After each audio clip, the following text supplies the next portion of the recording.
day, women even playing soccer.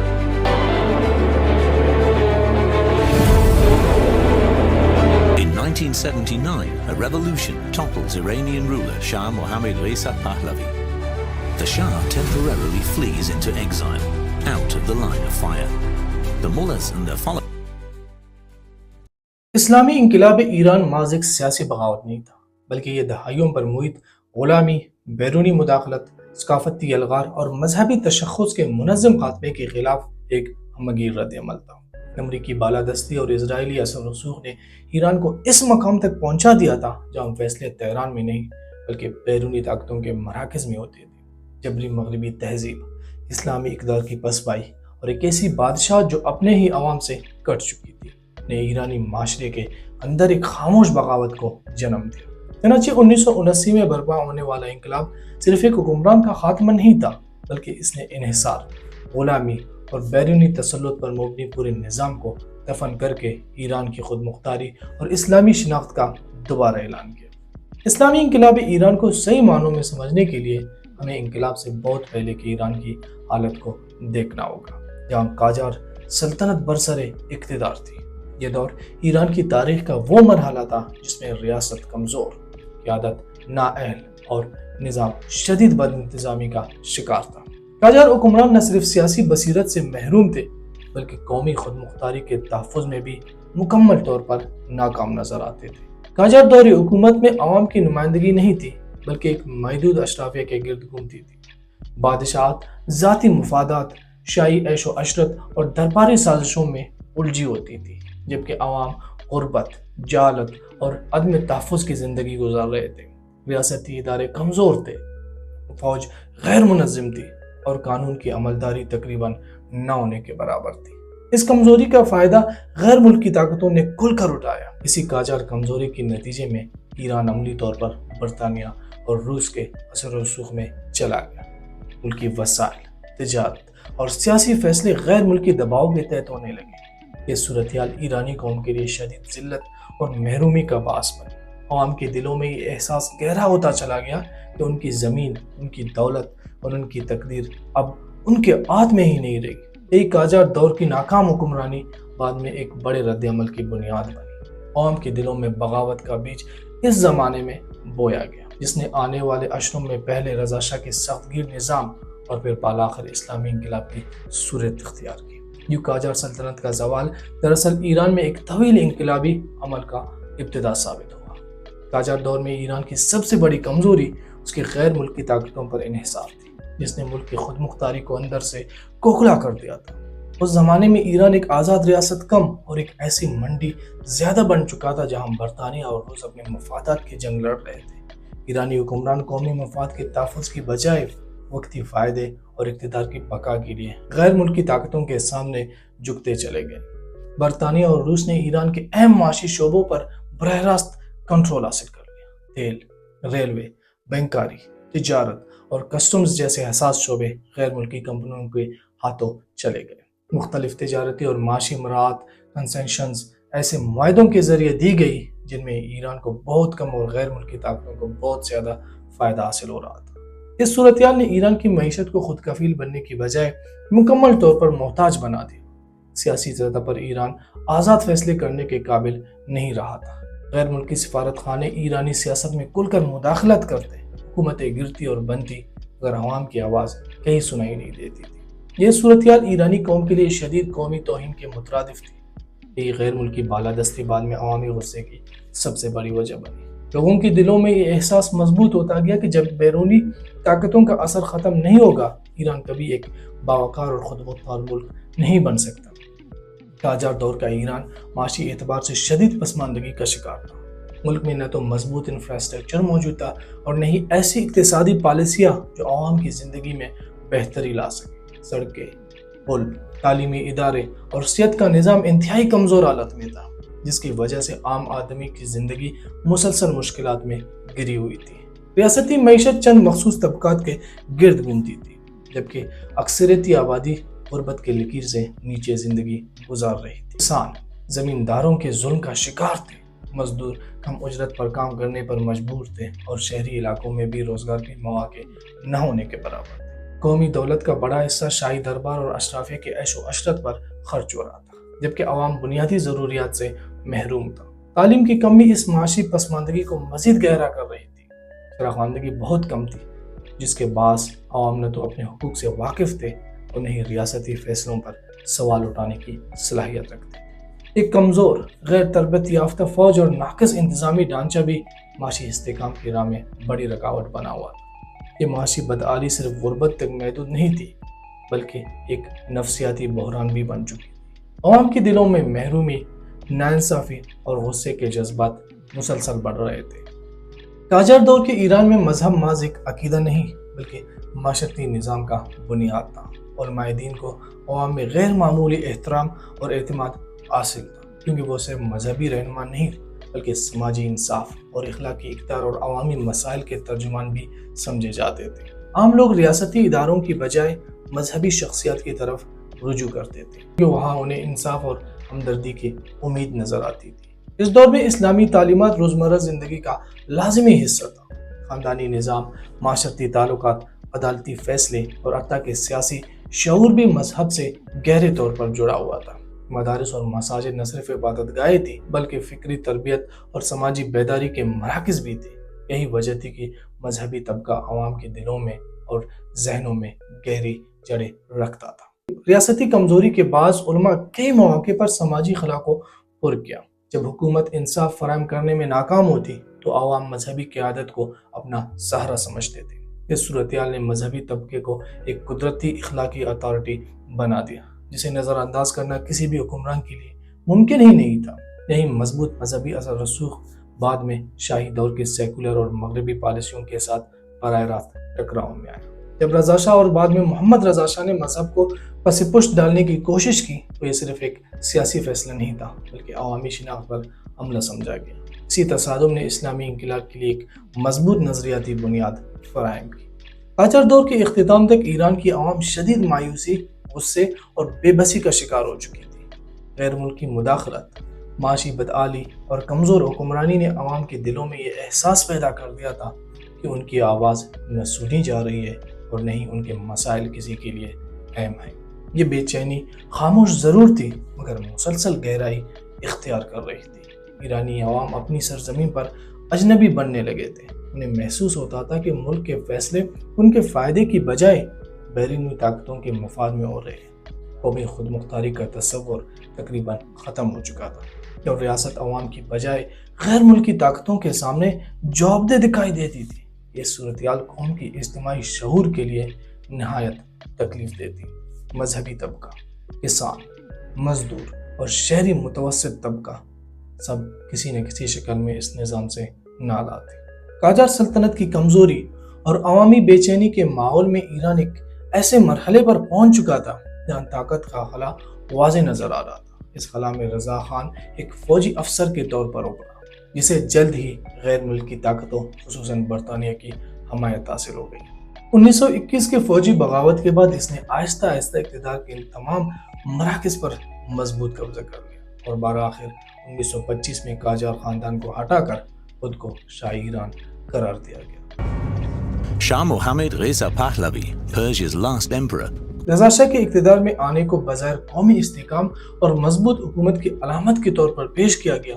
ایک ایسے ملک جہاں بد انتظامی، کمزور فوج اور غیر ملکی مداخلت عام ہو چکی تھی، ایک مضبوط فوجی حکمران بہت سے کو نجات دہندہ محسوس ہوا۔ لیکن یہ حقیقت بھی نظر انداز نہیں کی جا سکتی کہ اس تبدیلی کے پیچھے برطانوی مفادات کار فرما تھے، جو ایران میں ایک ایسا حکمران چاہتے تھے جو ان کی اسٹریٹجک اور معاشی مفادات کا تحفظ کر سکے۔ رضا شاہ نے اقتدار سنبھالتے ہی مرکزیت پر مبنی سخت نظام قائم کیا۔ تمام طاقت شاہ کے ہاتھ میں مرکوز ہو گئی۔ پارلیمنٹ محض رسمی ادارہ بن کر رہ گئی اور سیاسی اختلافات کو ریاست کے خلاف بغاوت تصور کیا جانے لگا۔ اگرچہ نظم و ضبط قائم ہوا مگر اس کی قیمت سیاسی آزادی اور عوامی شمولیت کی صورت میں ادا کی گئی۔ یوں رضا شاہ کا عروج صرف ایک فرد کے اقتدار میں آنے کا واقعہ نہیں تھا بلکہ ایران میں ایک ایسے دور کا آغاز تھا جس میں ریاست طاقتور تو ہوئی مگر عوام اور مذہبی طبقہ بتدریج اس نظام سے بیگانہ ہوتا چلا گیا۔ رضا شاہ نے اقتدار سنبھالتے ہی ایران کو تیزی سے جدید بنانے کا اعلان کیا مگر یہ جدیدیت عوامی رضامندی اور تدریجی اصلاح کی بجائے جبر اور طاقت کے ذریعے نافذ کی گئی۔ بظاہر مقصد ایک مضبوط، منظم اور جدید ریاست کا قیام تھا، لیکن اس عمل میں ایرانی معاشرے کی مذہبی اور ثقافتی شناخت کو مکمل طور پر نظر انداز کر دیا گیا۔ ریلوے لائنوں کی تعمیر، جدید فوج کی تشکیل، مرکزی بیوروکریسی اور تعلیمی اصلاحات جیسے اقدامات یقیناً ریاستی سطح پر اہم تھے، مگر ان اصلاحات کے ساتھ مغربی طرز زندگی کو بطور معیار مسلط کیا گیا، مغربی لباس کو ترقی کی علامت بنا کر پیش کیا گیا اور روایتی ایرانی و اسلامی اقتدار کو پسماندگی سے جوڑ دیا گیا۔ یہ طرز فکر عوام کے لیے اجنبی اور توہین آمیز تھا۔ سب سے متنازع قدم حجاب پر پابندی تھا، جسے ریاستی طاقت کے ذریعے نافذ کیا گیا۔ خواتین کو زبردستی روایتی لباس ترک کرنے پر مجبور کیا گیا، جس سے معاشرے میں شدید اضطراب پیدا ہوا۔ یہ فیصلہ صرف ایک سماجی تبدیلی نہیں، بلکہ عوام کے مذہبی عقائد اور شخصی آزادی پر براہ راست حملہ سمجھا گیا۔ یہ جبری جدیدیت دراصل ترقی کی بجائے معاشرتی تقسیم کا باعث بنی۔ عوام اور ریاست کے درمیان ایک گہری خلیج پیدا ہو گئی اور مذہبی طبقہ رضا شاہ کے نظام کو اسلام دشمن تصور کرنے لگا۔ رضا شاہ کے دور میں ریاستی پالیسیوں کا سب سے حساس اور متنازع پہلو مذہب کو منظم طریقے سے کمزور کرنا تھا۔ شاہ کا خیال تھا کہ مذہبی اثر و رسوخ جدید قومی ریاست کے راہ میں رکاوٹ ہے، اسی لیے اس نے اسلامی اداروں اور علماء کی سماجی حیثیت کو ختم کرنے کی منظم کوشش کی۔ حکمت عملی محض اصلاح نہیں، بلکہ ایک کھلا تصادم بن گئی۔ عدالتی نظام سے شرعی عدالتوں کو ختم کر کے مغربی طرز کا سیکولر قانون نافذ کیا گیا۔ مدارس اور دینی تعلیمی اداروں کو ریاستی کنٹرول میں لیا گیا، جبکہ علماء کو عدلیہ اور تعلیم جیسے شعبوں سے مکمل طور پر بے دخل کر دیا گیا۔ اس عمل نے مذہبی طبقے کو نہ صرف معاشی طور پر کمزور کیا، بلکہ سماجی سطح پر بھی انہیں حاشیے پر دھکیل دیا۔ مساجد اور مذہبی اجتماعات پر کڑی نگرانی رکھی گئی۔ مذہبی سرگرمیوں کو سیاسی خطرہ سمجھا جانے لگا۔ ریاستی بیانیہ یہ تھا کہ مذہب نجی معاملہ ہے، مگر عملی طور پر یہ عوام کی شناخت اور ایمان پر حملہ محسوس ہوا۔ علماء اور عوام کے درمیان ایک خاموش مگر گہری مزاحمت جنم لینے لگی۔ رضا شاہ کے دور میں ایران ایک سخت آمرانہ نظام کے تحت آ گیا تھا، جہاں تمام اختیارات ایک فرد کے ہاتھ میں مرکوز ہو گئے۔ اگرچہ ریاستی نظم و ضبط بظاہر مضبوط نظر آتا تھا، مگر اس کے پیچھے عوامی شمولیت، مشاورت اور جمہوری اصولوں کے مکمل نفی کار فرما تھی۔ پارلیمنٹ، سیاسی جماعتیں اور آزاد صحافت صرف نام کی حد تک باقی رہ گئی۔ سیاسی اختلافات کو ریاست کے خلاف بغاوت سمجھا جانے لگا۔ جو بھی رضا شاہ کی پالیسیوں پر تنقید کرتا، اسے یا تو خاموش کرا دیا جاتا یا جیل میں ڈال دیا جاتا۔ خوف کا ایسا ماحول قائم ہو گیا جہاں لوگ اپنی رائے ظاہر کرنے سے بھی کترانے لگے۔ یہ آمرانہ طرز حکمرانی وقتی طور پر استحکام تو لے آئی، مگر معاشرے کے اندر ایک شدید دباؤ بھی پیدا کرتی چلی گئی۔ ریاستی طاقت کا استعمال صرف سیاسی حلقوں تک محدود نہیں رہا، بلکہ عام شہری بھی اس جبر کا شکار بننے لگا۔ خفیہ نگرانی، جبری گرفتاری اور طاقت کے بیجا استعمال نے عوام کو حکومت کے درمیان اعتماد کا راستہ مکمل طور پر توڑ دیا۔ حکومت عوام کے محافظ کی بجائے ایک خوفناک قوت کے طور پر دیکھی جانے لگی۔ رضا شاہ کے پالیسیوں کا سب سے گہرا اور دیرپا اثر یہ تھا، ریاست اور عوام کے درمیان جذباتی اور فکری فاصلے بڑھتے چلے گئے۔ جس جدیدیت اور نظم و ضبط کو حکومت ترقی کا نام دے رہی تھی، وہ عام آدمی کے لیے تحقیر، جبر اور اپنی شناخت کے کھو جانے کا احساس بن چکا تھا۔ عوام کو محسوس ہونے لگا کہ یہ ریاست ان کی نہیں رہی۔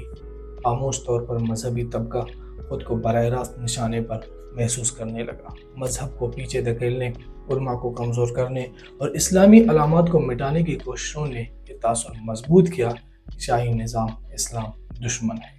یہ صرف نظریاتی اختلاف نہیں تھا، بلکہ عوامی عقیدے اور روزمرہ زندگی پر حملہ سمجھا گیا، جس نے شدید ناراضگی کو جنم دیا۔ عام شہری بھی اس بیگانگی سے محفوظ نہ رہے۔ جبری اصلاحات، خوف کی فضا اور اظہار رائے پر پابندی نے لوگوں کو ریاست سے دور کر دیا۔ حکومت کو اپنے محافظ کی بجائے ایک مسلط کردہ طاقت کے طور پر دیکھنے لگے۔ یہ بیگانگی خاموش ضرور تھی، مگر گہری اور خطرناک تھی۔ یہی دور تھا جب عوام اور مذہبی قیادت کے درمیان رشتہ مضبوط ہونے لگا۔ مسجد، مدرسہ اور مذہبی مجالس ایک بار پھر عوامی احساسات کے اظہار کا ذریعہ بننے لگی۔ یہ ریاست کے خلاف ایک خاموش مگر منظم نفسیاتی مزاحمت جنم لینے لگی، جو بعد میں شاہی نظام کے خاتمے کی بنیاد ثابت ہوئی۔ رضا شاہ کی مضبوط مگر آمرانہ حکمرانی کا انجام بالآخر اس کے اپنے اختیار سے باہر عوامل نے طے کیا۔ دوسری جنگ عظیم کے آغاز پر ایران کی جغرافیائی اہمیت غیر معمولی حد تک بڑھ چکی تھی اور برطانیہ اور سوویت یونین کو یہ خدشہ لاحق ہو گیا کہ رضا شاہ کی پالیسیوں سے ان کی جنگی مفادات متاثر ہو سکتے ہیں۔ اگرچہ شاہ خود کو غیر جانبدار ظاہر کرتا رہا مگر عالمی طاقتوں نے اس پر اعتماد کرنے سے انکار کر دیا تھا۔ 1941 میں برطانیہ اور سوویت افواج نے ایران میں داخل ہو کر عملی طور پر ریاستی خود مختاری کو پامال کیا۔ اس دباؤ کے نتیجے میں رضا شاہ کو اقتدار چھوڑنے پر مجبور کر دیا گیا۔ In September 1941, a young man becomes the new ruler of Iran. At just 21 years of age, Shah Mohammad Reza Pahlavi یہ واقعہ اس تلخ حقیقت کو بے نقاب کرتا ہے کہ جس حکمران نے اپنی طاقت، نظم و ضبط اور مرکزی کنٹرول پر فخر کیا تھا وہ بھی آخرکار غیر ملکی فیصلوں کے سامنے بے بس ثابت ہوا۔ رضا شاہ کی معزولی نے ایرانی عوام کے ذہنوں میں ایک گہرا سوال چھوڑ دیا۔ اگر ایک طاقتور شاہ بھی بیرونی قوتوں کے سامنے نہیں ٹھہر سکتا تو قومی خود مختاری کہاں کھڑی ہے؟ اس واقعے نے عوام کے اس یقین کو مزید مضبوط کیا کہ شاہی نظام دراصل عوامی طاقت نہیں بلکہ غیر ملکی حمایت پر کھڑا ہے۔ یوں رضا شاہ کا زوال صرف ایک فرد کے اقتدار کا خاتمہ نہیں تھا بلکہ شاہی نظام کے اخلاقی ساکھ کے لیے بھی ایک شدید دھچکا تھا۔ رضا شاہ کی برطرفی کے بعد اقتدار اس کے بیٹے محمد رضا شاہ پہلوی کے ہاتھ آیا، مگر اگرچہ چہرہ بدلا پالیسی کی روح وہی رہی۔ نئے شاہ نے بھی اقتدار کے استحکام کے لیے عوامی حمایت کی بجائے مغربی طاقتوں پر انحصار کو ترجیح دی۔ اس دور میں ایران عملی طور پر امریکی بلاک کا حصہ بن چکا تھا۔ کیا ریاستی فیصلے اندرونی ضرورت کی بجائے بیرونی مفادات کے تابع ہوتے چلے گئے۔ محمد رضا شاہ نے خود کو ایک جدید ترقی پسند اور مغرب دوست حکمران کے طور پر پیش کیا۔ سرد جنگ کے ماحول میں اس نے امریکہ کے ساتھ قریبی تعلقات کو ایران کی سلامتی کی ضمانت قرار دیا، مگر اس قربت کی قیمت قومی خود مختاری کی صورت میں ادا کی گئی۔ فوجی معاہدے، اسلحہ کی خریداری اور دفاعی حکمت عملی سب امریکی نگرانی میں ترتیب پانے لگی۔ یہ مغرب نوازی صرف خارجہ پالیسی تک محدود نہیں رہی بلکہ داخلی نظام پر بھی اس کے اثرات گہرے ہوتے چلے گئے۔ شاہی دربار، اشرافیہ اور اعلیٰ بیوروکریسی مغربی طرز فکر اور مفادات کے ساتھ جڑتی چلی گئی، جبکہ عوام خود کو اس نظام سے مزید کٹا ہوا محسوس کرنے لگا۔ جو ریاست اور قوم کے درمیان فاصلہ مزید بڑھتا گیا۔ محمد رضا شاہ کا یہ مغربی جھکاؤ بعد میں عوامی غصے کا ایک بڑی وجہ بنا۔ لوگوں کے ذہنوں میں یہ تصور مضبوط ہوتا گیا کہ شاہ ایران کا حکمران کم اور امریکی مفادات کا محافظ زیادہ ہے۔ محمد رضا شاہ کے دور میں ایران پر امریکی اثر رسوخ غیر معمولی حد تک بڑھ گیا۔ یہ اثر صرف سفارتی تعلقات تک محدود نہیں رہا بلکہ فوج، انٹیلیجنس اور تیل کی پالیسیوں تک بھی پھیل چکا تھا۔ شاہ نے اقتدار کے تحفظ کو قومی خود مختاری پر ترجیح دی اور اسی مقصد کے تحت امریکہ کو ایران کے حساس ترین اداروں تک رسائی دی۔ 1953 کا واقعہ اس امریکی مداخلت کی سب سے واضح مثال ہے، جب منتخب وزیر اعظم محمد مصدق کو ایک منصوبہ بند کارروائی کے ذریعے اقتدار سے ہٹا دیا گیا۔ تیل کی قومی تحویل نیشنلائزیشن نے مغربی مفادات کو خطرے میں ڈال دیا تھا، چنانچہ CIA کی مدد سے شاہی اقتدار کو دوبارہ مضبوط کیا گیا۔ اس اقدام نے ایرانی عوام کے ذہنوں میں یہ تاثر پختہ کر دیا کہ ان کے سیاسی فیصلے واشنگٹن میں طے پاتے ہیں۔ اس کے بعد امریکہ نے ایران کی فوجی تشکیل، اسلحہ کی خریداری اور دفاعی حکمت عملی پر گہرا کنٹرول قائم کر لیا۔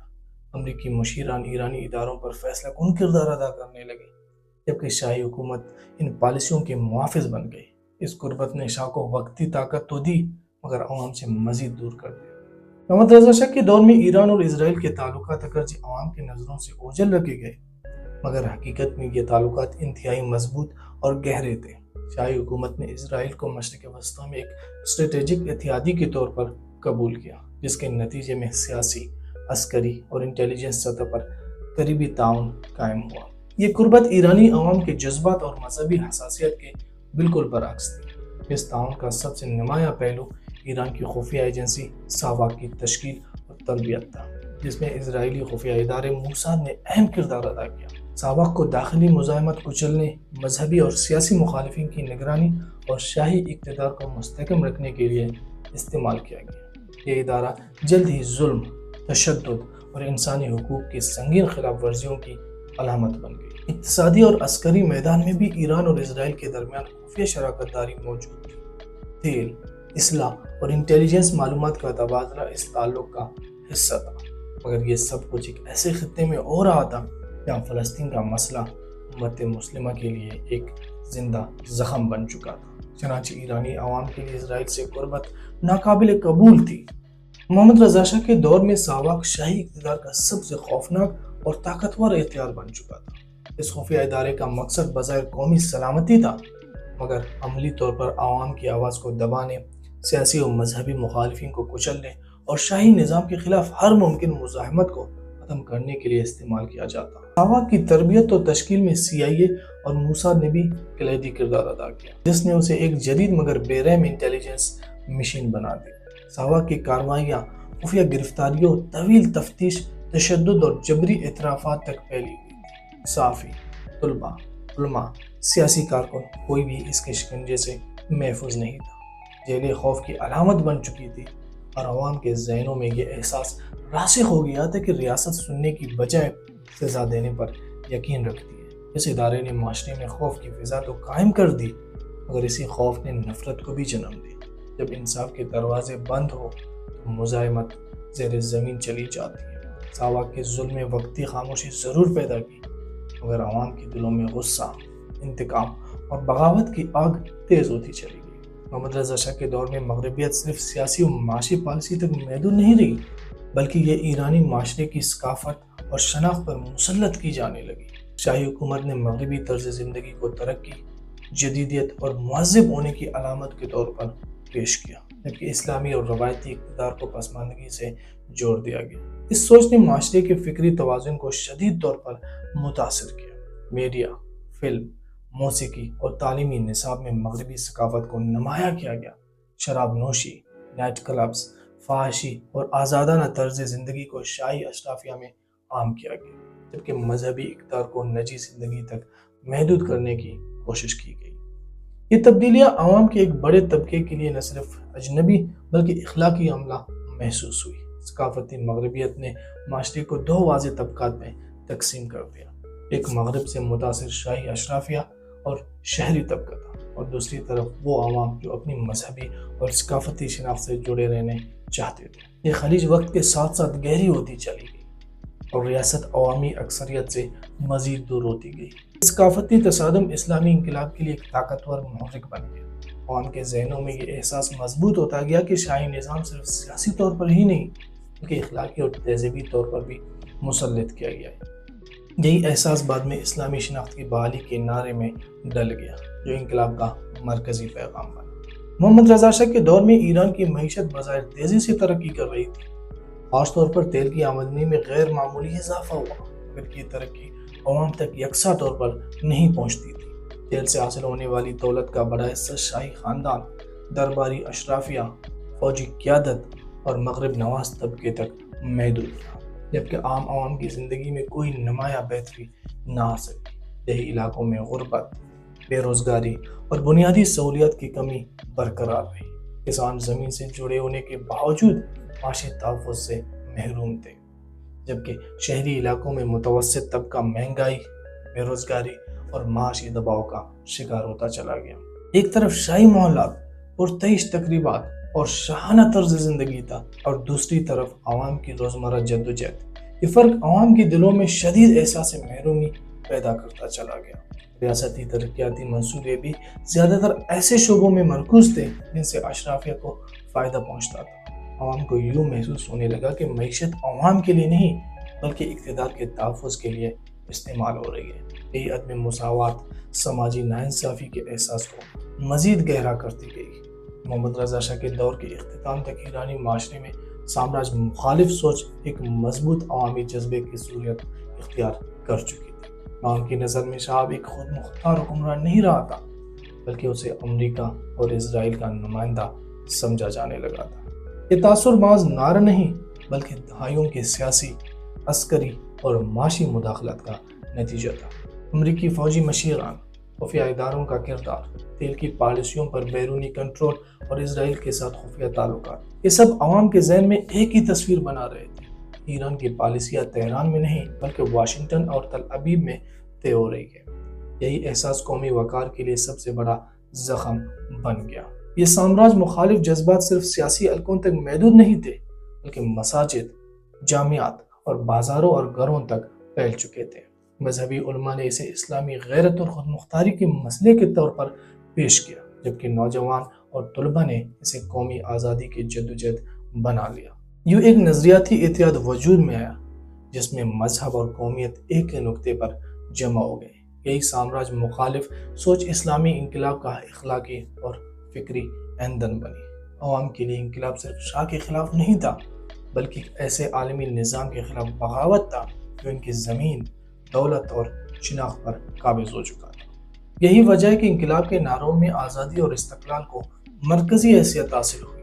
ایرانی عوام کے لیے فلسطین کا مسئلہ محض ایک علاقائی تنازع نہیں تھا بلکہ یہ اسلامی غیرت، مظلومیت اور انصاف کی علامت بن چکی تھی۔ پوری مسلم دنیا کی طرح ایران بھی فلسطینی عوام کے ساتھ گہری ہمدردی پائی جاتی تھی اور اسرائیل کو ایک قابض اور جابر ریاست کے طور پر دیکھا جاتا تھا۔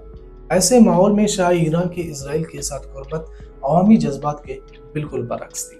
محمد رضا شاہ کی حکومت نے اگرچہ اسرائیل سے تعلقات کو خفیہ رکھا مگر یہ حقیقت آہستہ آہستہ عوام پر واضح ہوتی چلی گئی۔ اسرائیلی مشیران، اقتصادی روابط اور انٹیلیجنس تعاون کی خبریں ایرانی معاشرے میں شدید غصے کا باعث بنی۔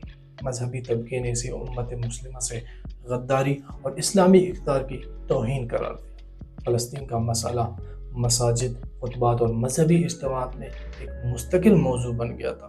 علماء نے شاہی نظام کو نہ صرف آمرانہ بلکہ صہیونیت کا حامی قرار دینا شروع کر دی۔ یہ بیانیہ عوام کے دلوں میں تیزی سے پھیلتا گیا اور شاہی حکومت کی اخلاقی ساکھ کو شدید نقصان پہنچا۔ اسلامی انقلاب سے پہلے ایرانی عوام کے ذہنوں میں سب سے گہرا اور تکلیف دہ احساس قومی خود مختاری کا زوال تھا۔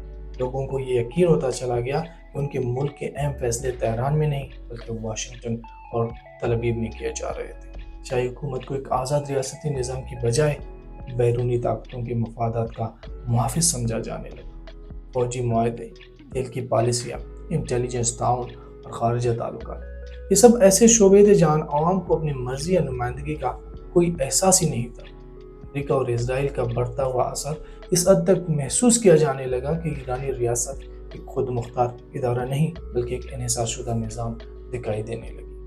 یہ احساس صرف سیاسی سطح تک محدود نہیں رہا بلکہ عوامی وقار اور قومی شناخت کے لیے ایک شدید ضرب بن گیا۔ ایک ایسی قوم جو صدیوں پرانی تہذیب اور تاریخ رکھتی تھی خود کو دوسروں کے فیصلوں کا تابع محسوس کرنے لگی۔ یہی محرومی عوام کے غصے کو نظریاتی طاقت میں بدلنے لگی۔ قومی خود مختاری کے اسی زخم نے اسلامی انقلاب کو اخلاقی جواز فراہم کیا۔ انقلاب عوام کے لیے صرف حکومت کی تبدیلی نہیں بلکہ عزت، آزادی اور خود اختیاری کی بحالی کی جدوجہد بن گیا۔ یہی وجہ ہے کہ انقلاب کے بعد استقلال کو ریاستی نظریے کی بنیاد بنا کر پیش کیا گیا۔ اسلامی انقلاب ایران کو ایک منظم، نظریاتی اور فیصلہ کن سمت آیت اللہ روح اللہ خمینی کی قیادت میں تھی۔ Ruhollah Mousavi Khomeini, the Ayatollah, becomes the bearer of hope for all those who are against the Shah. وہ صرف ایک مذہبی عالم نہیں تھے بلکہ ایک ایسی انقلابی رہنما کے طور پر ابھرے جنہوں نے عوام کے مذہبی جذبات، سیاسی شعور اور قومی وقار کو ایک ہی نقطے پر جمع کر دیا۔ ان کی قیادت نے بکھری ہوئی عوامی ناراضگی کو ایک واضح مقصد اور زبان عطا کی۔ آیت اللہ خمینی نے شاہی نظام کو صرف آمرانہ حکومت نہیں بلکہ اسلام کی خود مختاری اور عوامی عزت کے خلاف ایک مسلط شدہ نظام قرار دیا۔ ان کا بیانیہ واضح اور غیر مبہم تھا۔ امریکہ اور اسرائیل کی سرپرستی میں قائم یہ حکومت ایران کی آزادی کے لیے سب سے بڑا خطرہ ہے۔ یہی بے لاگ موقف عوام کے دلوں میں تیزی سے جگہ بناتا چلا گیا۔ جلاوطنی کے باوجود آیت اللہ خمینی کی آواز ایران کے ہر کونے تک پہنچتی رہی۔ ان کے خطبات، پیغامات اور تقاریر کی آڈیوز خفیہ طور پر مساجد، مدارس اور گھروں میں سنی جاتی۔ یہ پیغامات عوام کے اندر خوف کو توڑتے اور انہیں یہ یقین دلاتے کہ مزاحمت نہ صرف ممکن ہے بلکہ فرض بھی۔ یوں آیت اللہ خمینی کی قیادت نے اسلامی انقلاب کو محض احتجاجی تحریر کی بجائے ایک نظریاتی انقلاب میں تبدیل کر دیا۔ ان کی شخصیت عوام کے لیے امید، جرت اور رہنمائی کی علامت بن گئی اور یہی قیادت بالآخر شاہی نظام کے خاتمے کا سبب بنی۔ 1978 سے 1979 کے درمیان ایران میں جو کچھ رونما ہوا وہ محض احتجاج نہیں بلکہ ہمگیر عوامی بغاوت تھی۔ طلباء، مزدور، تاجر، اساتذہ، علماء اور غریب طبقہ سب ایک ہی مقصد کے تحت سڑکوں پر آ گئے۔ یہ اتحاد اس لحاظ سے غیر معمولی تھا کہ مختلف طبقاتی، فکری اور سماجی گروپ ایک مشترکہ دشمن کے خلاف یکجا ہو گئے تھے۔ شاہی نظام، مساجد، جامعات اور بازار اس تحریک کے مرکز بن گئے۔ مذہبی اجتماعات احتجاجی مظاہروں میں تبدیل ہوتے چلے گئے اور ہر جنازہ ایک نئے احتجاج کو جنم دیتا۔ ریاستی جبر کے باوجود عوامی حوصلہ ٹوٹنے کی بجائے مزید مضبوط ہوتا گیا۔ خواتین نے بھی اس تحریک میں فعال کردار ادا کیا، جو اس بات کی علامت تھی کہ یہ جدوجہد پورے معاشرے کی آواز بن چکی ہے۔ شاہی حکومت نے طاقت کے ذریعے تحریک کو دبانے کی کوشش کی، مگر یہ حربہ الٹا ثابت ہوا۔ ہر کریک ڈاؤن کے بعد عوامی غصہ بڑھتا گیا اور تحریک مزید منظم ہوتی چلی گئی۔ خوف کی جگہ جرأت نے لے لی اور خاموشی کی جگہ نعروں نے۔ یہ وہ مرحلہ تھا جہاں واپسی کا راستہ بند ہو چکا تھا۔ 1979 کے آغاز تک شاہی نظام اندر سے مکمل طور پر کھوکھلا ہو چکا تھا۔ مسلسل عوامی احتجاج، ملک گیر ہڑتالیں، معیشت کی مفلوجی اور ریاستی اداروں کی ٹوٹتی ہوئی وفاداری نے شاہی اقتدار کو عملی طور پر بے بس کر دیا تھا۔ محمد رضا شاہ اب ایک طاقتور حکمران نہیں بلکہ ایک نظام کی علامت بن چکی تھی جسے عوام نے مسترد کر دیا تھا۔ جنوری 1979 میں محمد رضا شاہ ایران چھوڑ کر ملک سے فرار ہو گیا۔ 1979, the Shah and his family leave Iran. اس واقعے نے عوام کے دلوں میں یہ یقین پختہ کر دیا کہ شاہی اقتدار کا خاتمہ اب محض وقت کی بات ہے۔ شاہ کا جانا صرف ایک فرد کی رخصتی نہیں تھی بلکہ اس پورے سیاسی اور سماجی نظام کی شکست تھی جو دہائیوں سے بیرونی حمایت اور اندرونی جبر کے سہارے قائم تھا۔ اہم موڑ اس وقت آیا جب ایرانی فوج نے غیر جانبداری کا اعلان کر دیا۔ فوج جو طویل عرصے سے شاہی اقتدار کا ستون بھی سمجھی جاتی تھی، اب عوام کے خلاف طاقت استعمال کرنے سے انکار کر چکی تھی۔ یہ اعلان دراصل شاہی نظام کے تابوت میں آخری کیل ثابت ہوا، کیونکہ آمرانہ حکومت فوجی طاقت کے بغیر زیادہ دیر قائم نہیں رہ سکتی۔ یوں شاہی نظام بغیر کسی باضابطہ معاہدے یا سیاسی سمجھوتے کے خود ہی بکھر گیا۔ اقتدار کا خلا عوامی طاقت نے پر کر دیا اور یہ واضح ہو گیا کہ ایران ایک تاریخی موڑ پر کھڑا ہے۔ یہ انہدام آگے چل کر بادشاہت کے مکمل خاتمے اور ایک نئے انقلابی نظام کی قیام کا راہ ہموار کرتا ہے۔ 11 فروری 1979 ایران کی تاریخ کا وہ فیصلہ کن دن تھا جب صدیوں پر محیط بادشاہت کا نظام ہمیشہ کے لیے ختم ہو گیا۔ شاہ کے فرار اور فوج کی غیر جانبداری کے بعد عوامی تحریک نے آخری مرحلے میں داخل ہو کر شاہی اقتدار کی باقی ماندہ ڈھانچے کو بھی گرا دیا۔ ریاستی ادارے ایک ایک کر کے عوامی کنٹرول میں آتے چلے گئے اور یوں بادشاہت کا باب بند ہو گیا۔ اس دن کو محض ایک سیاسی تبدیلی کہنا حقیقت کو کم کر کے پیش کرنا ہوگا۔ یہ لمحہ دراصل قوم کی اجتماعی فتح کی علامت تھی، جہاں عوام نے ثابت کر دیا کہ طاقت کا اصل سرچشمہ شاہی میل نہیں بلکہ عوامی ارادہ ہوتا ہے۔ وہ نظام جو بیرونی حمایت، خفیہ اداروں اور جبر کے سہارے قائم تھا، عوامی اتحاد کے سامنے ٹک نہ سکا۔ بادشاہت کے خاتمے کے ساتھ ہی ایران میں ایک گہری نفسیاتی تبدیلی بھی رونما ہوئی۔ عوام کے ذہنوں میں خوف ٹوٹ گیا اور خود اعتمادی نے جنم لیا۔ لوگ یہ محسوس کرنے لگے وہ اپنے مستقبل کے فیصلے خود کر سکتے ہیں۔ یہی احساس اسلامی انقلاب کا اصل جوہر تھا، صرف حکومت کی تبدیلی نہیں بلکہ اقتدار کی تصور کی تبدیلی۔ یوں 11 فروری 1979 کو بادشاہت کے خاتمے نے ایران کو ایک نئے دور میں داخل کر دیا۔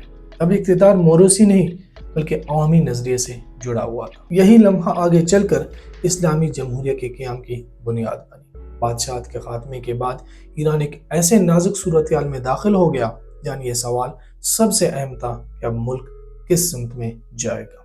عوامی خواہشات کو عملی شکل دینے کے لیے ایک عوامی ریفرینڈم کرایا گیا جس میں واضح اکثریت نے ایک نئے نظام کے حق میں ووٹ دیا۔ اس فیصلے کے نتیجے میں ایران میں باضابطہ طور پر اسلامی جمہوریہ کے قیام کا اعلان کیا گیا۔ اسلامی جمہوریہ کا قیام محض نظام حکومت کی تبدیلی نہیں تھا بلکہ یہ انقلاب کے اصل مقصد کی تکمیل تھی۔ عوام نے اس نظام کو اس امید کے ساتھ قبول کیا کہ اب اقتدار بیرونی طاقتوں یا شاہی خاندان کی بجائے اسلامی اصولوں اور عوامی رائے کے تابع ہوگا۔ یہ نظام عوام کے لیے عدل، خود مختاری اور اخلاقی قیادت کی علامت بن کر ابھرا۔ نئے نظام میں آئین سازی کا عمل شروع ہوا، جس میں اسلامی اقتدار کو ریاستی ڈھانچے کی بنیاد بنا دیا گیا۔ عوامی شمولیت کو نظریاتی اہمیت دی گئی تاکہ ماضی کی طرح اقتدار چند آتوں تک محدود نہ رہے۔ یوں انقلاب کو ایک قانونی اور ادارہ جاتی شکل دی گئی۔ اسلامی جمہوریہ کے قیام نے ایرانی قوم کو یہ احساس دیا کہ ان کی قربانیاں رائے گاہ نہیں گئی۔ یہ نظام ان کی ایمان، شناخت اور قومی وقار کی ترجمانی کرتا تھا، اور یہی احساس انقلاب کے بعد ایران کی سیاست اور معاشرت کا مرکزی سکون بن گیا۔ اسلامی جمہوریہ کے قیام کے بعد ایران کی خارجہ پالیسی میں ایک بنیادی اور فیصلہ کن تبدیلی رونما ہوئی۔ وہ ریاستی تعلقات جو دہائیوں سے امریکہ اور اسرائیل کے ساتھ استوار تھے، یکایک ختم کر دیے گئے۔ یہ فیصلہ محض سفارتی نوعیت کا نہیں تھا، بلکہ انقلاب کے اس وعدے کی تکمیل تھا جس میں آزادی، خود مختاری اور سامراج سے نجات کو مرکزی حیثیت حاصل تھی۔ امریکہ کے ساتھ تعلقات کا خاتمہ اس یقین کے تحت کیا گیا کہ ماضی میں ایرانی سیاست، معیشت اور سلامتی کے فیصلے امریکی اثر و رسوخ کے تابع رہے۔ نئی قیادت کے نزدیک یہ تعلقات قومی وقار اور خود اختیاری کے منافی تھے۔ اس سوچ کے تحت امریکی سفارت خانے کی موجودگی کو بھی ایران کی داخلی سیاست میں مداخلت کی علامت سمجھا گیا، اور یوں دونوں ممالک کے تعلقات شدید کشیدگی کا شکار ہو گئے۔ اسرائیل کے ساتھ تعلقات تو اس سے بھی زیادہ سخت انداز میں ختم کیے گئے۔ اسلامی جمہوریہ نے اسرائیل کو ایک ناجائز اور قابض ریاست قرار دیتے ہوئے نہ صرف سفارتی روابط منقطع کیے، بلکہ فلسطینی عوام کی کلی حمایت کا اعلان کیا۔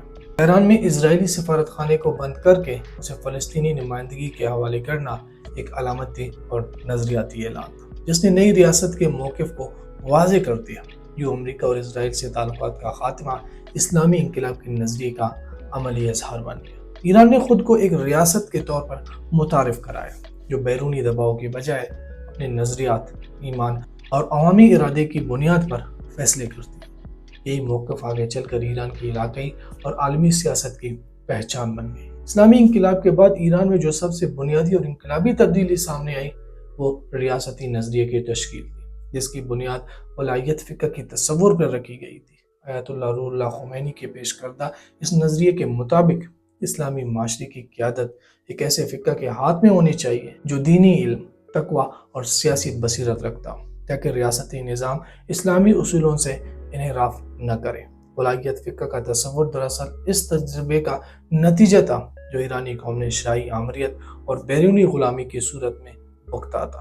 اس نظریے کا مقصد یہ تھا کہ اقتدار کسی فرد، خاندان یا بیرونی طاقت کے تابع نہ رہے، بلکہ اسلامی اخلاقیات اور عوامی مفاد کے دائرے میں کام کرے۔ یوں مذہب کو محض ذاتی عبادات کی بجائے ریاستی رہنمائی کا ذریعہ بنایا گیا۔